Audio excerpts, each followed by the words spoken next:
Dari total 17.000 yang kita minta itu ya dalam bentuk pre-log itu dan perintah logistik, artinya kita akan move-kan di tahap awal itu 11.000 ton. Terus ini sudah proses kirim dari Jawa Timur sebanyak 7.000 ton, 2.000 ton ke Bima, yang 5.000 ton ke Mataram, ke NTB, akhirnya ke Lombok sini, ke Kanwil.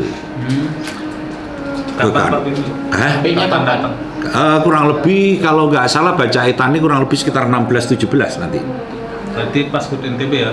Ya, kurang lebih 16-17. Dan itu sebenarnya sejumlah itu hanya cukup untuk Januari aja gitu loh. Kebutuhan kita 17.000. Jadi ini akan bertahap. Nanti mungkin Januari pertengahan akan masuk lagi gitu loh. Bertahap kan nggak mungkin sekali, kalau blok biasanya bertahap kan, karena kondisi kapal dan sebagainya, angkutan bertahap itu. Itu untuk kebutuhan apa yang 7.000 ton ini? Bapak, selain Bapak? Ya semuanya sebenarnya, nggak hanya khusus untuk Bapang aja, untuk Bapang, untuk ini kan harus dibagi-bagi. Bapang, SPHP, golongan anggaran, terus untuk cadangan bencana alam, JBP, untuk macam-macam sebenarnya itu. Kalau nggak ada yang khusus untuk ini, nggak ada gitu. Kalau ditambah dengan stok Pak Pimil yang ada sekarang berapa jadinya Pak Pimil? Sekarang kurang lebih 7.000. 7.000 stoknya ya? Tambah 17.000? Ya. Tambah 7.000 yang mau datang ya? Yang mau datang 7.000, jadi 14.000. 14.000 ini kuatnya sampai berapa lama Pak Pimil? Kalau kuatnya ya 14.000 itu kurang lebih kalau dari titik sekarang ya 1 bulan lah. 1 bulan. Berarti sampai Januari aja ya Pak? Ya sampai Januari. Februarinya gimana? Lah ke Februarinya nanti kan Januari datang lagi juga gitu loh itu. 17.000 ya Januari ya? Iya. Terus itu Februari, kebutuhan Maret, April nanti akan datangkan lagi. Oh gitu. Iya. Karena panenan saya yakin itu April sudah ada tapi harganya masih tinggi, belum nggak bisa beli. Lebaran lagi. Iya, ketahan lebaran. Harga lebaran itu kan nahan harga tinggi. Momentum politik juga sekarang kebutuhan Jadi tinggi. ya mungkin baru harga itu sesuai dengan harga pemerintah 9.950 itu mungkin bulan Mei gitu. Jadi artinya Kan sudah start mulai Januari sampai April itu kita tertumpul kebutuhan beras kita dengan pihak luar. Pak Pimil berapa sih sebenarnya yang Pak Pimil minta untuk dari beras luar itu masuk ke NTB? Kalau total kemarin itu kita kalau nggak salah 34.000. 24.000. Iya. Yang bertahap sampai Mei ya yang dikirim. Sampai April. Pokoknya kebutuhan April kan perhitungan saya 8.500 itu tiap bulan kebutuhan harus keluar dari gudang Bulog. Lah kalau itu dikalikan 4 kan nilainya 34.000. Iya.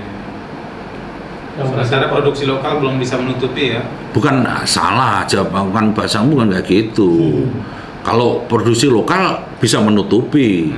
Beri lokal sisanya banyak kok. Hanya harga. Apakah pas panen raya nanti harga pengadaan Bulog itu sesuai dengan harga di tingkat petaninya gitu loh. Kalau harga di tingkat petani masih di atas harga pengadaannya Bulog, tentunya petani maupun penggilingan kan nggak mau jual ke Bulog. Iya. Harganya dianggap rendah harga pemerintahan. Harga pengadaan 9.950. 950. Sekarang sudah 11.000 ya. Ya kita 12.000. Udah kan kalau mau modal tak kasih modal no beli no. Tapi dapat barang apa enggak kira-kira no. Jadi bukan kita nggak mau ini, udah otomatis manakala harga di luaran itu lebih tinggi, petani maupun penggilingan akan menjual keluar di luar Bulog gitu loh. Itu kita ya juga nggak bisa memaksa kan itu sini stabilisasi. 34.000 ini sudah ditahu sama Pemprov Pak ini. Apanya? Kebutuhan. Lu kemarin sudah kita presentasikan kan udah kita presentasikan. Dan sudah dapat lampu hijau kan ya? Apanya? Masukkan itu. Saya yakin Pemprov bijaksana memahami. Sudah berani di mana? Karena harga di penggilingan maupun di petani udah tinggi. Sekali ya. Sebenarnya pengadaan itu tanggung jawab Bulog, bagaimana Bulog itu mengamankan harga di tingkat petaninya. Jangan sampai jatuh di bawah harga HPP, yaitu yang sekarang kalau beras 9.950, jangan sampai di tingkat petani maupun penggilingan itu ada harga di bawah itu kan gitu loh. Makanya diangkat oleh Bulog dengan cara pengadaan. Coba kalau misalnya Bulog nggak melaksanakan pengadaan kan harga akan turun terus pas panen raya kan seperti itu kan gitu loh. Nah tapi kita pengadaan, mana harga ternyata sudah naik melebihi daripada harga HPP yaitu 9.950, otomatis pengadaan itu kan stagnan atau berhenti gitu loh. Gitu. Terus kita kan nggak bisa memaksa petani atau penggilingan, udah kok harus masuk ke Bulog tak beli, kan nggak bisa.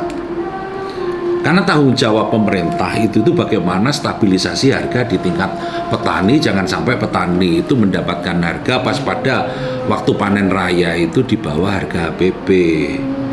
Terus yang kedua lagi, kita mengamankan harga di tingkat konsumen, kan seperti itu. Nyatanya pada waktu harga tinggi pun ada yang diuntungkan, ada yang dirugikan. Petani saat ini diuntungkan karena harga gabah pun kurang lebih sekitar 7.000 rupiah harga gabah basah kan. Padahal kalau pas saat panen raya Bulog beli hanya 5.000 di tingkat petani, kan seperti itu. Kan nggak mungkin Bulog ini. Jadi saat ini petani diuntungkan, tapi sebaliknya konsumen merasa diberatkan karena harga beras tinggi. Pada waktu pas panen raya mungkin petani merasa rugi karena harganya rendah. Nah sebaliknya ganti konsumen merasa diuntungkan karena harganya murah gitu loh. Jadi situasi dilematis inilah yang memang harus sebenarnya harus ada idealnya gitu loh. Idealnya memang bagaimana petani itu tetap untung, konsumen tidak diberatkan kan seperti itu.